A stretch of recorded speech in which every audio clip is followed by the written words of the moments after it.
பல நேரங்களில் நம்ம வாழ்க்கையில நடக்கிற பெரும்பாலான பிரச்சனைகளுக்கு காரணம் நாம செய்த பெரிய தவறுகள் இல்ல, மற்றவர்களின் வாழ்க்கையில தேவையில்லாமல் நுழைந்த அந்த சிறிய தருணங்கள் தான். அவன் இப்படி செய்திருக்க கூடாது, அவன் வாழ்க்கை தவறான பாதையில போகுது, அவளுக்கு நான் சொல்லித் தரணும், நான் இல்லனா இவங்கள் சரியாக மாட்டாங்க, இப்படி ஆரம்பிக்கிற எண்ணங்கள் பல நேரங்களில் அக்கறை மாதிரி தெரியும். ஆனா அதன் பின்னால மறைந்து இருக்கும் ஒன்று, கட்டுப்படுத்த வேண்டும் என்ற மனம். ஒரு விதை மண்ணுக்குள் இருக்கும்போது அதை தினமும் தோண்டி பார்த்தா அது வளராது. அதுக்கு அமைதி வேண்டும், இருள் வேண்டும், காலம் வேண்டும். அதே மாதிரி ஒவ்வொரு மனிதருக்கும் அவரவர் வாழ்க்கையை அனுபவிக்க ஒரு உள் பயணம் இருக்கு. அதை நாம அவசரப்படுத்த முடியாது. சிலர் மற்றவர்களின் முடிவுகளில அதிகமாக தலையிடுவார்கள். எந்த வேலை செய்யணும், யாரை கல்யாணம் பண்ணணும், எப்படி பேசணும், எப்படி குழந்தைய வளர்க்கணும், எப்படி ஆன்மீகமாக இருக்கணும், அவர்களுக்கு தெரியாம ஒரு விஷயம் நடக்குது. அவர்கள் உதவி செய்யல, அவர்கள் மற்றவரின் கர்ம பாதைக்குள் நுழைகிறார்கள். ஒரு பட்டாம்பூச்சி கூட்டிலிருந்து வெளியே வரும்போது அது போராடிக்கொண்டே வெளியில் வரும். அதை பார்த்து ஒரு மனிதன் பாவம் என்று கூட்டை கிழித்து உதவினால் அந்த பட்டாம்பூச்சி வாழ முடியாது. ஏன் தெரியுமா? அந்த போராட்டம்தான் அதன் இறக்கைகளுக்கு வலிமை தரும். அதே மாதிரி ஒவ்வொரு மனிதனுக்கும் சில வலிகள் அவசியம், சில அனுபவங்கள் அவசியம், சில விழுதல்கள் அவசியம். அதை நாம தடுக்க முயற்சிக்கும் போது நாம நல்லது செய்கிறோம் என்று நினைத்தாலும் இயற்கையின் வேலைகளில் தலையிட ஆரம்பித்து விடுகிறோம். சில அம்மாக்கள் குழந்தைகளின் வாழ்க்கையில அதிகமாக தலையிடுவார்கள். அவன் என்ன படிக்கணும், எங்க வேலை செய்யணும், யாருடன் பேசணும், அன்பு பேரில் தொடங்கியது பிறகு கட்டுப்பாடாக மாறிவிடும். பிறகு அந்த குழந்தை வெளியில் சிரித்தாலும் உள்ளே மூச்சு திணற ஆரம்பிக்கும். சில கணவன் மனைவிகள், நான் சொல்வது உனக்காகத்தான் என்று சொல்லி மற்றவரின் சுதந்திரத்தை மெதுவாக எடுத்துக்கொள்வார்கள்.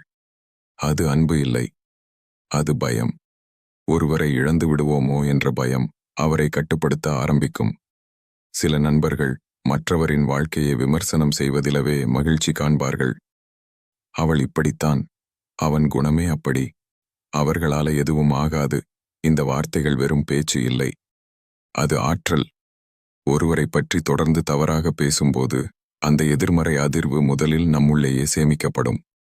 அதனால்தான் அதிகமாக மற்றவர்களின் வாழ்க்கையை பற்றி பேசுபவர்கள் அவர்களுடைய மன அமைதியை மெதுவாக இழக்க ஆரம்பிக்கிறார்கள். ஒரு கண்ணாடி எப்போதும் வெளியில் இருப்பதை மட்டுமே காட்டும், ஆனா ஞானம் நம்முள் என்ன இருக்கிறது என்பதை காட்டும்.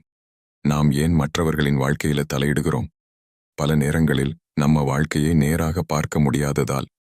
உள்ளே வெறுமை இருக்கும்போது மனம் எப்போதும் வெளியே ஓடும். அதனால்தான் சிலர் மற்றவர்களின் பிரச்சனையில அதிக ஆர்வம் காட்டுவார்கள். ஆனா தங்களுடைய மன காயங்களை மட்டும் பார்க்க மாட்டார்கள். ஒரு மனிதன் உள்ளே அமைதியாக இருக்கும்போது அவன் தேவையில்லாமல் யாருடைய வாழ்க்கையிலும் நுழைய மாட்டான்.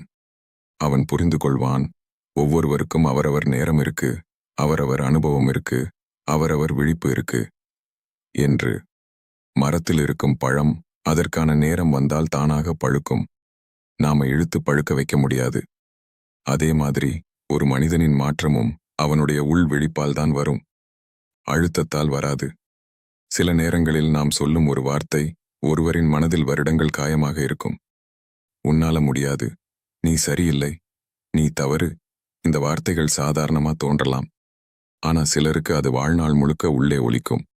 அதனால்தான் ஞானிகள் பேசுவதற்கு முன் அமைதியை தேர்வு செய்தார்கள். அமைதி என்பது பேச முடியாத நிலை இல்லை, பேச வேண்டாததை அறிந்த நிலை.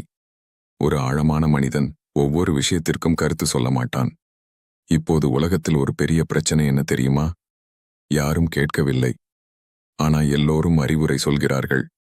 சமூக வலைதளங்களிலிருந்து குடும்பங்கள் வரை ஒவ்வொருவரும் மற்றவரின் வாழ்க்கையை தீர்மானிக்க ஆரம்பித்து விட்டார்கள். ஆனா உண்மையான முதிர்ச்சி என்ன? யாரோ ஒருவரின் பாதையை பார்த்து அது அவர்களின் பயணம் என்று அமைதியாக விலகி நிற்கும் திறன். சிலர் கேட்பார்கள், அப்போ யாருக்கும் உதவி செய்யக்கூடாதா? கண்டிப்பாக உதவி செய்யலாம். ஆனா ஒரு வித்தியாசம் இருக்கு. கேட்டால் உதவுவது வேறு, கேட்காம கட்டுப்படுத்துவது வேறு. ஒருவர் உதவி கேட்டால் அவருக்கு ஒளி காட்டலாம், ஆனா அவருக்கு பதிலாக நடக்க முடியாது. ஒரு குரு கூட சிஷ்யனின் வாழ்க்கையை வாழ மாட்டார், வழி மட்டும் காட்டுவார். அதுதான் உண்மையான அன்பு. இடம் கொடுக்கும் அன்பு, சுவாசிக்க விடும் அன்பு, வளர அனுமதிக்கும் அன்பு. ஒரு மரம் நிழல் தரும், ஆனா அது மற்ற மரங்களை தன்ன மாதிரி வளர கட்டாயப்படுத்தாது. அதுதான் இயற்கையின் ஞானம். சில நேரங்களில் அமைதியாக விலகி நிற்பது 1000 வார்த்தைகளை விட பெரிய கருணை. ஏனெனில் ஒவ்வொரு ஆன்மாவும் சில பாடங்களை தனியாக கற்றுக்கொள்ள வேண்டும். ஒரு குழந்தை நடக்க கற்றுக்கொள்ளும்போது அது விழும், மீண்டும் எழும், மீண்டும் விழும். அப்போதுதான் நடக்க கற்றுக்கொள்கிறது. அதை ஒவ்வொரு நொடியும் தூக்கிக் கொண்டே இருந்தால் அது ஒருபோதும் தன்னால் நடக்க கற்றுக்கொள்ளாது.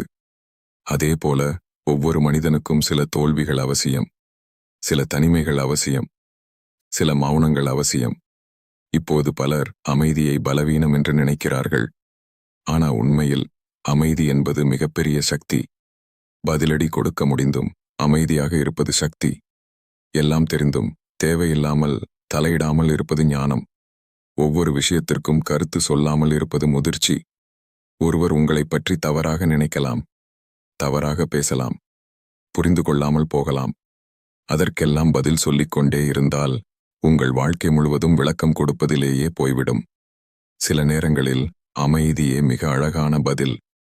ஏனெனில் உண்மைக்கு எப்போதும் சத்தம் தேவையில்லை. சூரியன் தினமும் உதிக்கிறது. அது யாரிடமும் தன்னை நிரூபிக்க முயற்சிக்காது. மலர் மலர்கிறது. அது யாரையும் அழைத்து தனது மனத்தை சொல்லாது. ஆழமான மனிதர்களும் அப்படித்தான். அவர்கள் தங்களை நிரூபிக்க ஓடமாட்டார்கள். மற்றவர்களின் வாழ்க்கையை கட்டுப்படுத்த முயற்சிக்க மாட்டார்கள். அவர்கள் புரிந்து கொள்வார்கள், ஒவ்வொருவரின் ஆன்மாவுக்கும் தனி பயணம் இருக்கிறது என்று. நாம் அதிகமாக மற்றவர்களின் வாழ்க்கையை கவனிக்கும்போது நம்முடைய உள்ளப் பயணம் நின்று விடுகிறது.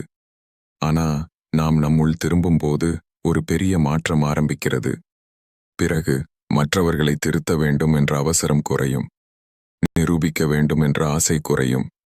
எல்லாவற்றிலும் கருத்து சொல்ல வேண்டும் என்ற மனம் குறையும். அதற்கு பதிலாக ஒரு ஆழமான அமைதி பிறக்கும். அந்த அமைதியில் நீங்கள் புரிந்து கொள்வீர்கள், எல்லோரையும் காப்பாற்றுவது உங்கள் வேலை இல்லை. எல்லோரையும் மாற்றுவது உங்கள் பொறுப்பு இல்லை. எல்லோருக்கும் பிடிக்க வேண்டியது அவசியமில்லை. சில நேரங்களில் அமைதியாக இருப்பதே மிகப்பெரிய ஆன்மீகம். ஏனெனில் மௌனம் என்பது வெறும் பேசாமை இல்லை. அது தேவையில்லாத கர்மங்களிலிருந்து நம்மை பாதுகாக்கும் தெய்வீக அறிவு.